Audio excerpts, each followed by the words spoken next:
We're talking about the two most influential figures in colonial America. The first being Jonathan Edwards, and the second, Benjamin Franklin. We talked about how Jonathan Edwards cut his own life short as he self-inoculated for smallpox, trying to demonstrate the harmlessness of inoculations and how that backfired and ended his life in Princeton. Benjamin Franklin, on the other hand, is going to live a much longer life. He'll live all the way up through 1790, 1706 to 1790, a little bit longer of a life, quite a bit longer of a life than Jonathan Edwards. And for that reason, and perhaps some other reasons, he's more influential than Jonathan Edwards. I think very highly of Jonathan Edwards and his influence on American history, but it's probably accurate to say that Franklin was the dominant figure of colonial America because of his influence and his lifespan. Well, let's talk about Franklin. Just like Jonathan Edwards, he was a representative of Enlightenment thinking. He came out of a Puritan family, and in fact, he experienced, observed, and took part in the Great Awakening. He was born in Boston in 1706. His parents were Puritans. His father insisted that he would go to Harvard and become a minister. He didn't want to do that at all. That was not his desire. His brother James was a printer, had a newspaper, and he wanted to follow in his brother's footsteps, not in the footsteps that his father had prepared for him. So as a young man, he wrote some things that he wanted his brother to publish, but he knew that his brother probably wouldn't do it.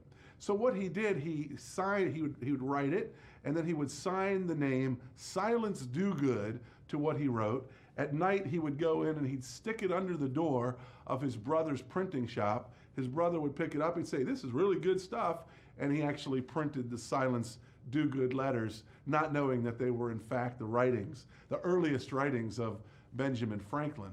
Well, Benjamin Franklin did not like the Puritan world. And he had heard about this new kind of hip place that was established by William Penn and the Quakers, this new city of brotherly love called Philadelphia. That's where things were happening. So pretty early in his life, it's fair to say that Benjamin Franklin was a runaway.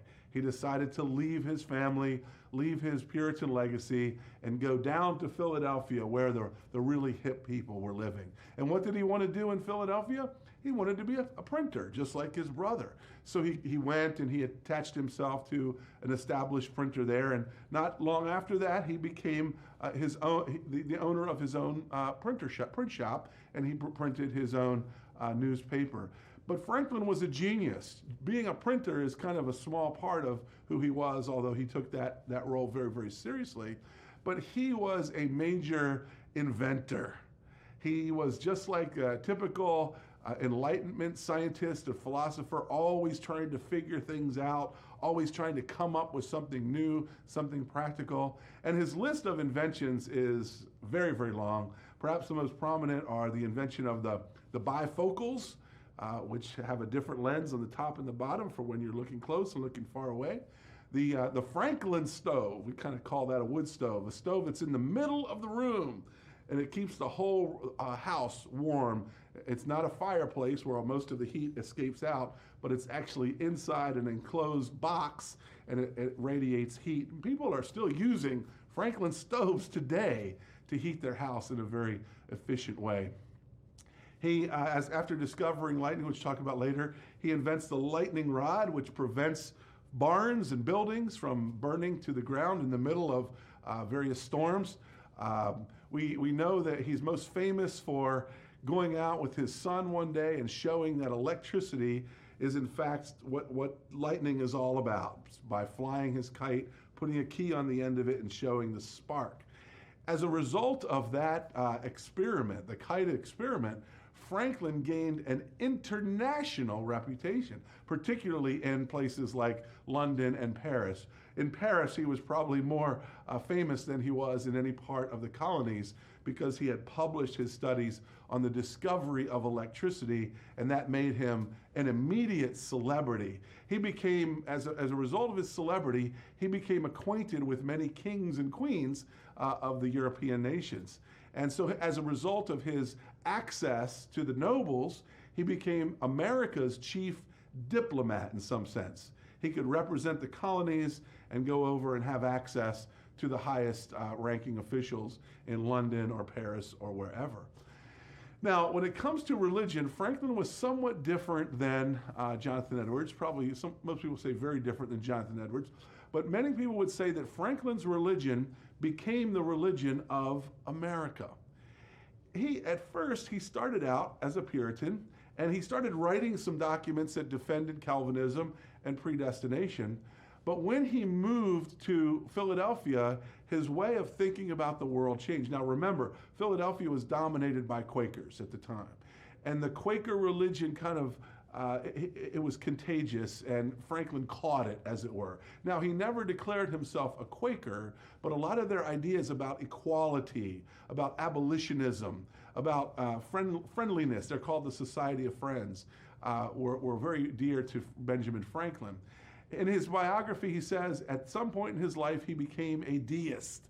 A deist is a person who believes that God started the universe and then kind of abandoned it to let it go on its own.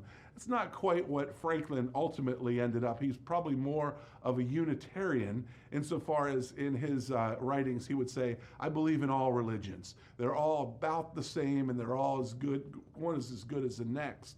But he emphasized in most of his writings little moral sayings, little ways of living right, living well, something we call perhaps the Protestant work ethic or just the work ethic.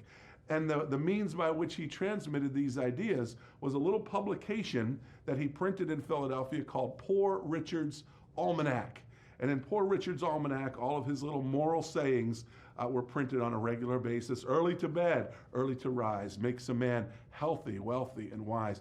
A penny saved is a penny earned. The early bird gets the worm. These are all sayings of Benjamin Franklin in Poor Richard's Almanac. God helps those who help themselves. Very un-Calvinistic, very unpredestinarian, more of a free will kind of approach to things. When the second great or the first Great Awakening occurred, he went down to see Whitefield preach. It was a very interesting encounter. He said Whitefield impressed him more than any other man possibly could. He said he listened to Whitefield speak for a while, and at the end he was determined to give him, when the collection came up, all of the pennies in his pocket. He said halfway through the sermon, he determined to give him not only his pennies, but also his silver. And he said by the end of the sermon, he decided to give him his pennies, his silver, and his gold. And he said one of his neighbors begged him to borrow some money so he could put it into Whitefield's collection plate as well. And Franklin said, you're under the delusion of a powerful spirit right now. And any other time I would lend to you, but this man has captivated your heart and your soul. So he had tremendous respect for Whitefield. He published a lot of Whitefield's sermons. He told Whitefield that he had touched him. We never know just how much Whitefield had affected Franklin, but they were good friends. And then as a result of being associated with the Quakers, Franklin was one of the first very important people in America who were against slavery. He was the first president of the Abolition Society in Philadelphia. Franklin was also involved with the beginnings of the French and Indian War, which we're going to spend some time talking about. But in essence, when the colonies came together at Albany, it was Franklin who first came up with the idea that the colonies should be united. We should have united colonies. They're called the Albany Plan of Union. And he drew a famous picture of a snake that's all cut up. It's got the different colonies on it, and underneath it says join or die. So to some degree, Franklin is the father of the idea of the united colonies, or the United States, as we call them today. He established so many institutions in his life that the list is hard to continue on. He established the first college in Philadelphia. It's now called the University of Pennsylvania. It was the first college that was not associated with the church. It was non-sectarian. And he was one of the first early trustees. He raised most of the money for the establishment of the University of Pennsylvania. At University of Pennsylvania, they focused not on theology, study of the Bible, but on physical science, on Enlightenment philosophy. He really wanted education to move away from theology to more scientific pursuits. And it also developed the first medical school there at University of Pennsylvania today, one of the best medical schools in the country is still UPenn. He established the first public hospital in Philadelphia, the first public library, the first police department. He was the first postmaster of the post office. He established the American Philosophical Association, which later almost evolved into the Continental Congresses. So there's very few institutions in the United States that Benjamin Franklin wasn't the person who was either the founder of or one of the early founders of. They say in American history, we've said this ever since I started teaching many years ago, if you're ever asked a question, when in doubt, guess Benjamin Franklin, and you'll probably be right most of the time.